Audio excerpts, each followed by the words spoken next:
नमस्कार मित्रांनो. तर आज या व्हिडिओमध्ये आपल्याला NCERTचा 6वा चॅप्टर बघायचा आहे. तो म्हणजे kingdom, king and early Republic म्हणजेच राज्य, राजा आणि प्राचीन गणराज्य.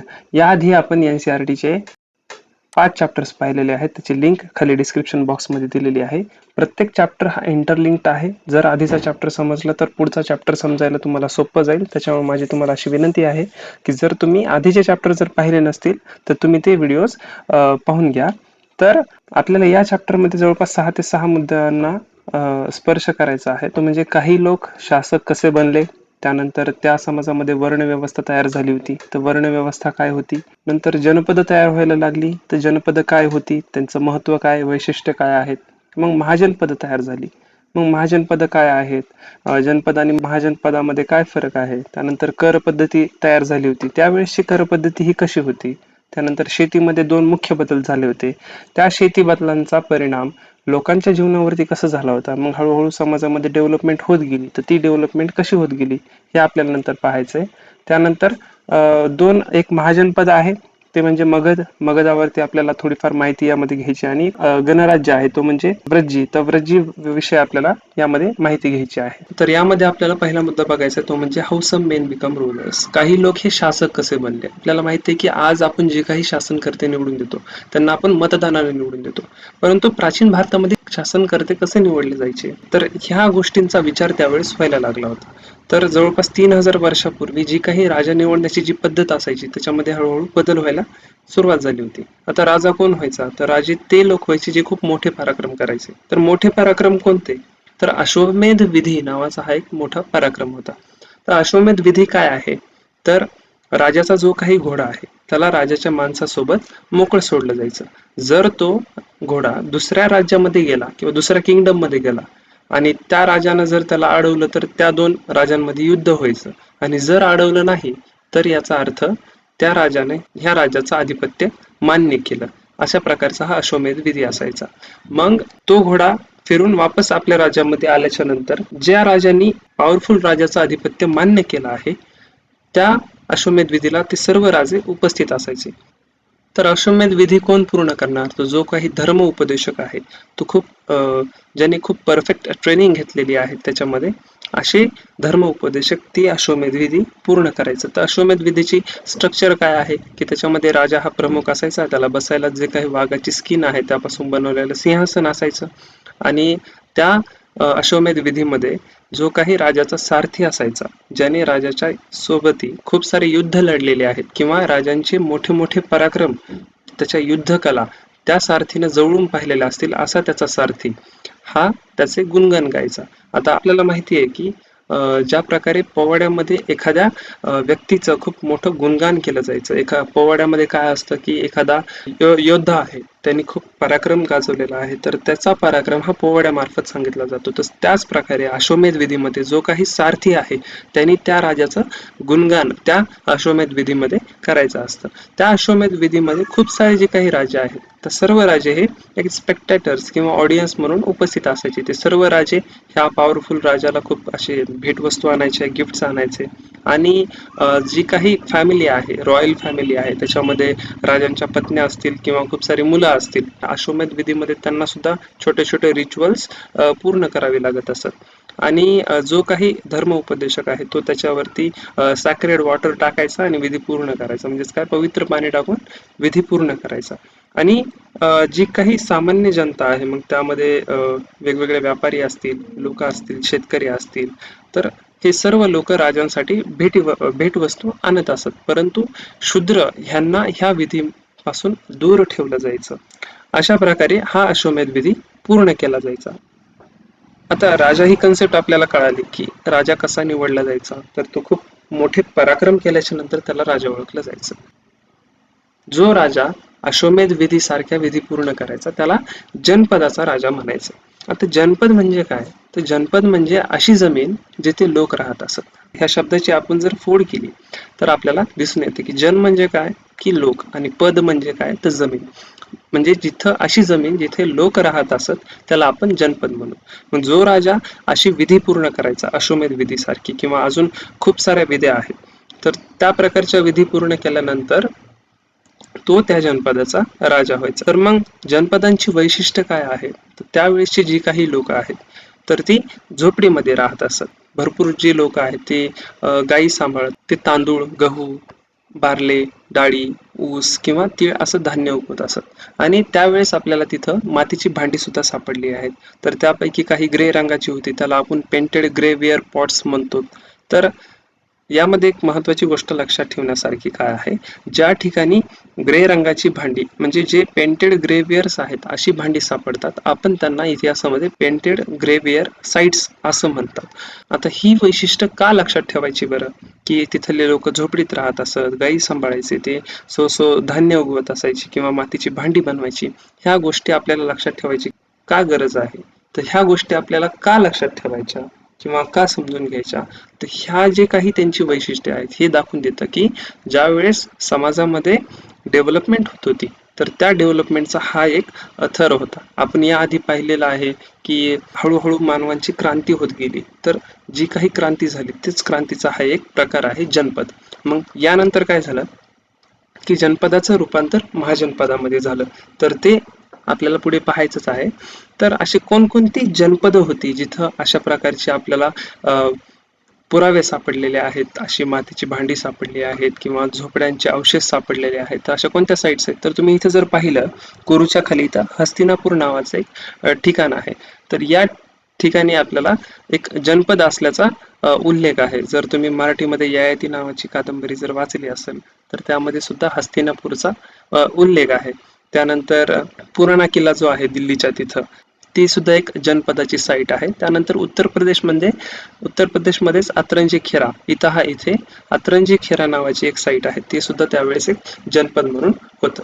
आता काय झालं, त्यावेळेस खूप सारी जनपद होती, तर त्या जनपदाची काही जनपद अशी मोठी व्हायला लागली, पॉवरफुल व्हायला लागली, त्यांनी आपली टेरिटरी वाढवायला सुरुवात केली. तर अशा जनपदांचं रूपांतर पुन्हा महाजनपदामध्ये व्हायला झालं. काय झालं, जवळपास 2500 वर्षापूर्वी अनेक जनपदाला मिळून काही जनपद मोठी झाली आणि ती खूप पॉवरफुल बनली. त्यांना आपण महाजनपद म्हणून ओळखतात.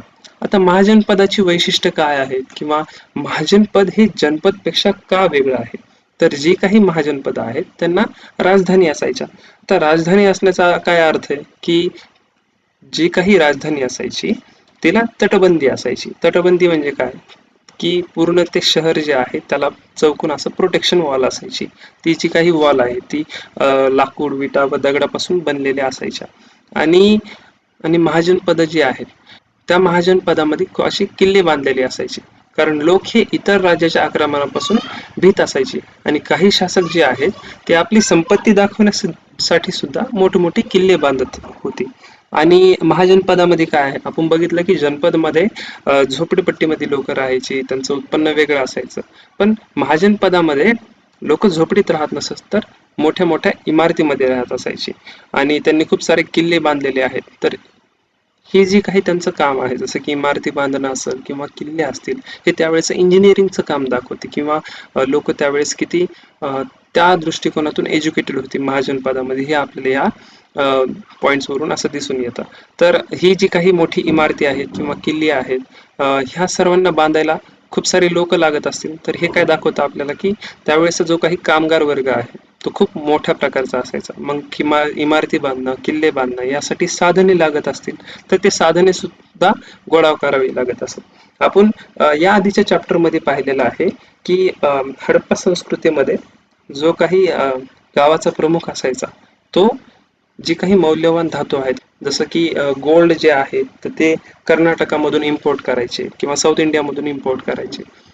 तर गावातली प्रमुख व्यक्ती हडप्पा संस्कृतीमध्ये काय करायची, असे मौल्यवान धातू गोळा करण्यासाठी आपले लोक बाहेर पाठवायची व त्या गोष्टी इम्पोर्ट करायची. त्याच प्रकारे आपल्याला महाजनपदामध्ये सुद्धा दिसून येतं. महाजनपदामध्ये ही किल्ले बांधण्यासाठी, इमारती बांधण्यासाठी जो काही रिसोर्सेस लागणार आहेत तर ती गोळा करावी लागत असत. त्यासाठी त्यांनी खूप सारे कामगारांना रिक्रूट केलेलं आपल्याला दिसून येतं. त्यानंतर आता किल्ले आहेत, इमारती आहेत, खूप सारे कामगार आहेत, तर यांच्या प्रोटेक्शनसाठी राजाने काय केलं, सैन्य भरायला सुरुवात केलेली दिसून येतं. तर हे एक वैशिष्ट्य महाजनपदाचं आहे.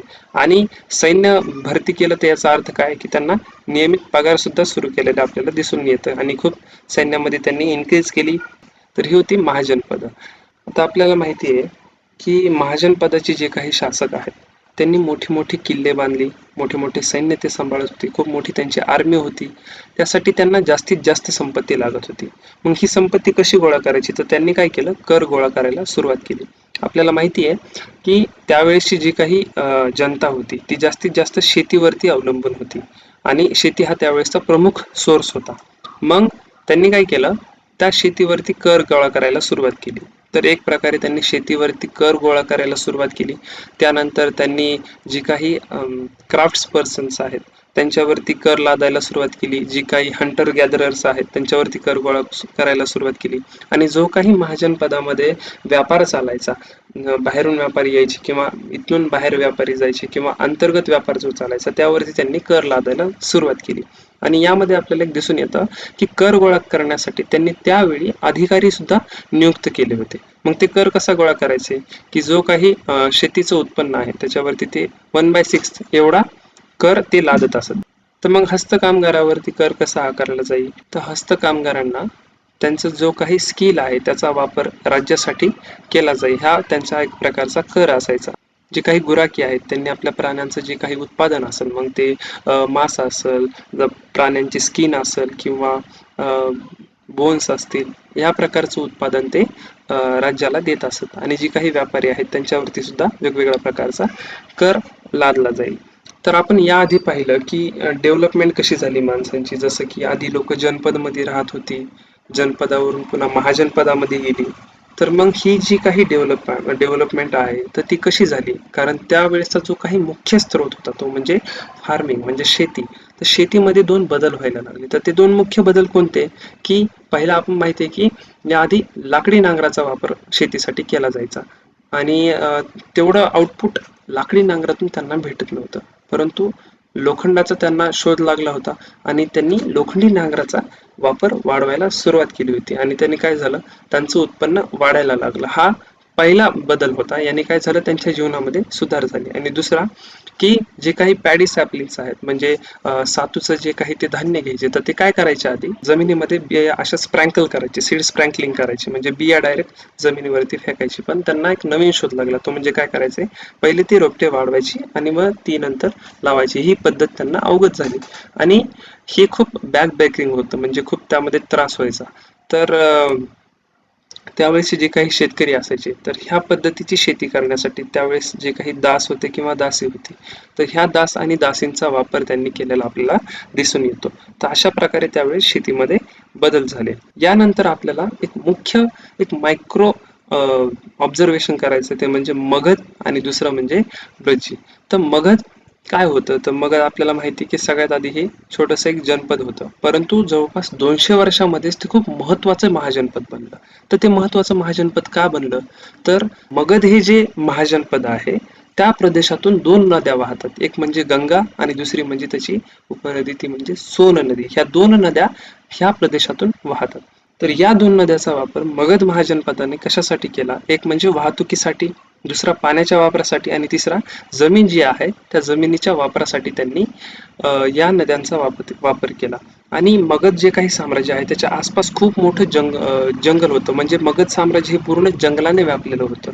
मग त्यांनी त्या जंगलाचा वापर कसा केला, म्हणजे जंगलामध्ये जे काही प्राणी आहेत त्यामध्ये हत्ती असेल तर हत्तींचा त्यांनी सैन्यामध्ये उपयोग केला. यामुळे काय झाली, त्यांची जी काही आर्मी आहे ती खूप पॉवरफुल बनली. कारण इतर जनपद असतील किंवा महाजनपद असतील त्यांच्या सैन्यामध्ये हत्तींचा उपयोग फार कमी होता, पण मगधांकडं खूप जंगल जास्त असल्यामुळे त्यांनी हत्तीचा उपयोग जो आहे तो आपल्या सैन्यामध्ये करून घेतला. दुसरा, त्यांनी जंगलामार्फत खूप लाकूड जास्त खूप मिळवलं. याच्यामुळं काय झालं, त्यांची जी काही राजधानी आहे त्याच्यामध्ये जी काही तटबंदी आहे वगैरे, तर ती लाकडाचा उपयोग त्यांना इमारती बांधण्यामध्ये असेल किंवा किल्ले बांधण्यामध्ये असतील किंवा त्यांचं राजधानीचे इन्फ्रास्ट्रक्चर बिल्डअप करण्यामध्ये त्यांना लाकडांचा उपयोग झाला.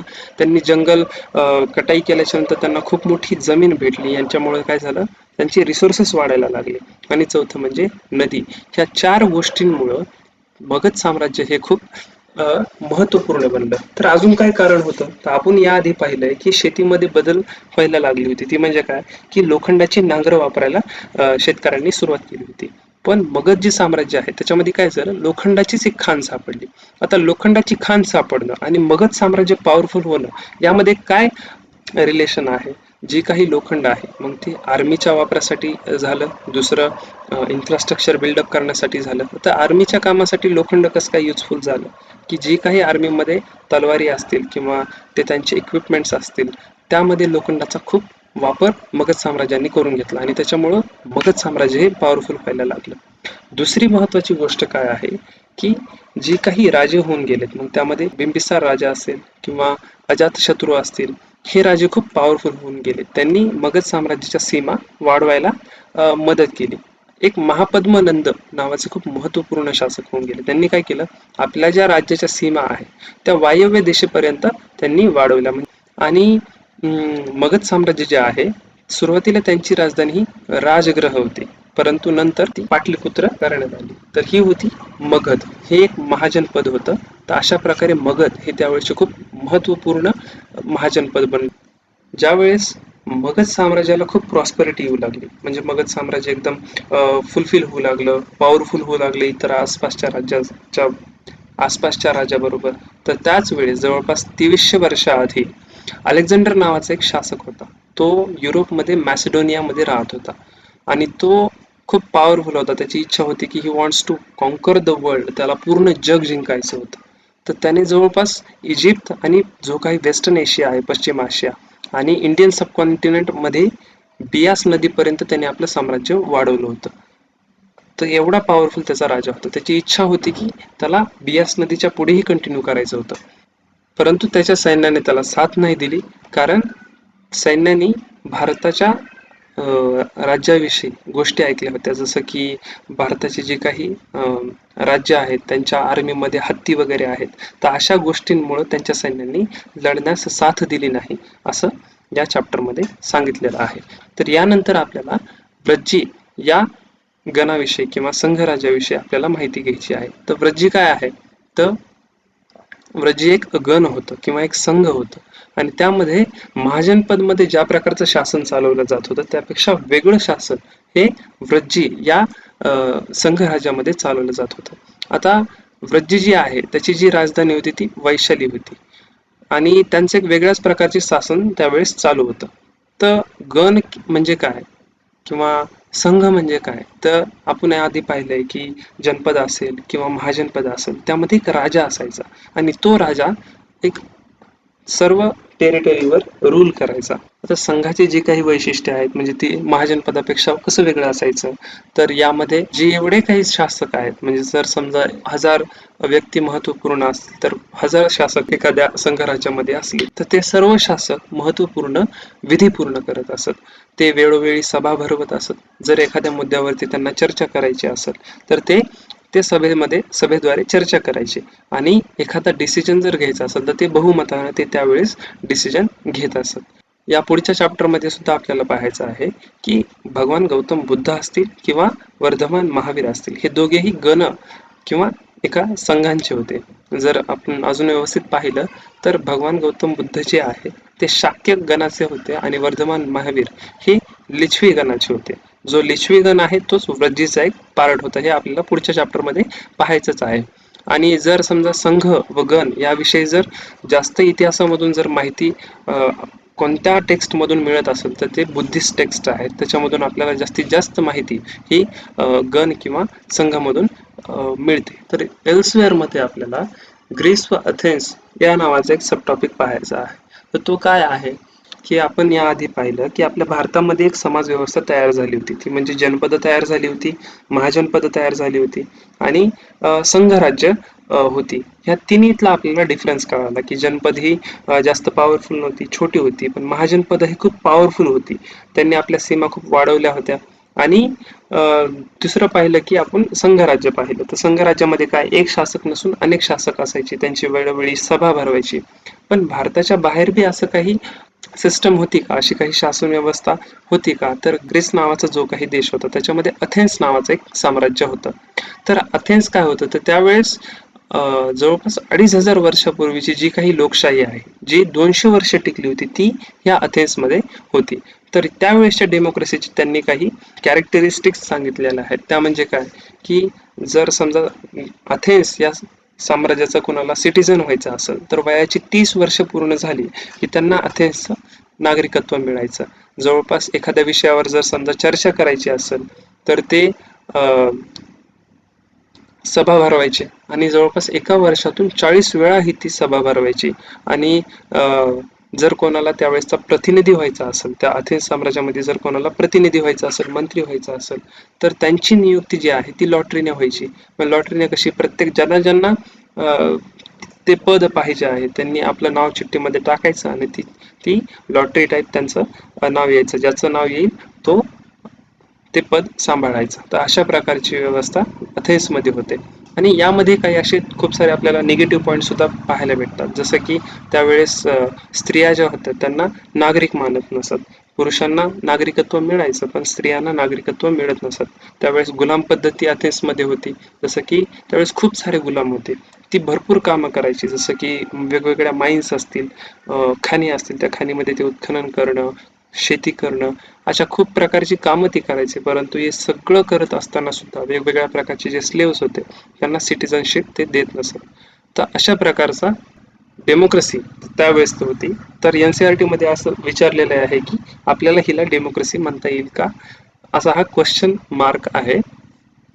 आणि या प्रकारची समाजव्यवस्था ही ग्रीसमध्ये होती. तर आपण या चॅप्टरमध्ये पाहिलं की सिस्टमचं इव्हॉल्युशन कसं होत गेलं.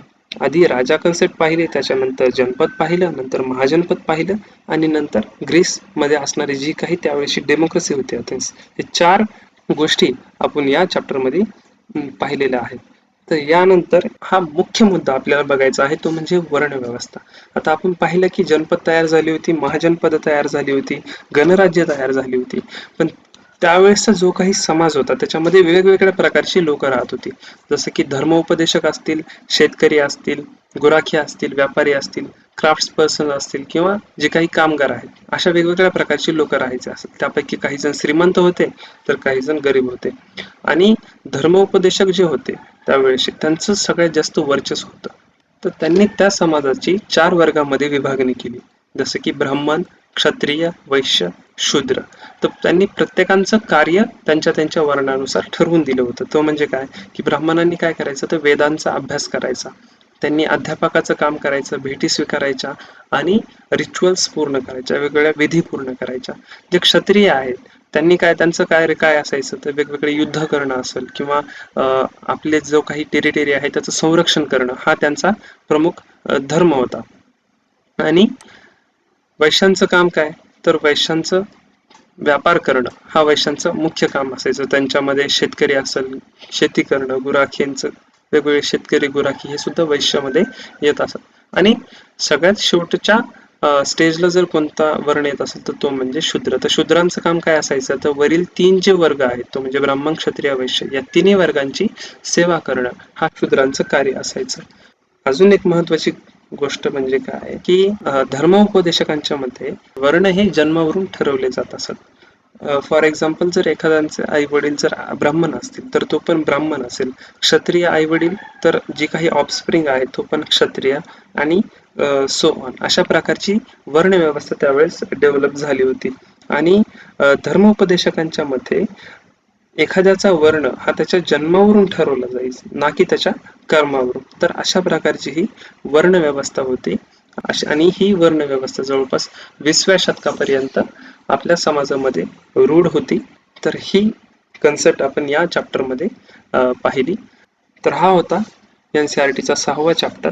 यानंतरच्या व्हिडिओमध्ये आपल्याला NCERTचा 7वा चॅप्टर बघायचा आहे, तो म्हणजे न्यू क्वेश्चन्स आणि आयडियाज.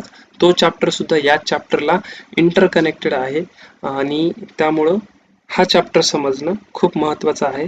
जर हा चॅप्टर तुम्हाला समजला तर येणारी जी काही पुढची चॅप्टर्स आहेत ती तुम्हाला व्यवस्थित पद्धतीने समजतील, अशी आशा करतो की तुम्हाला हा चॅप्टर समजला असेल.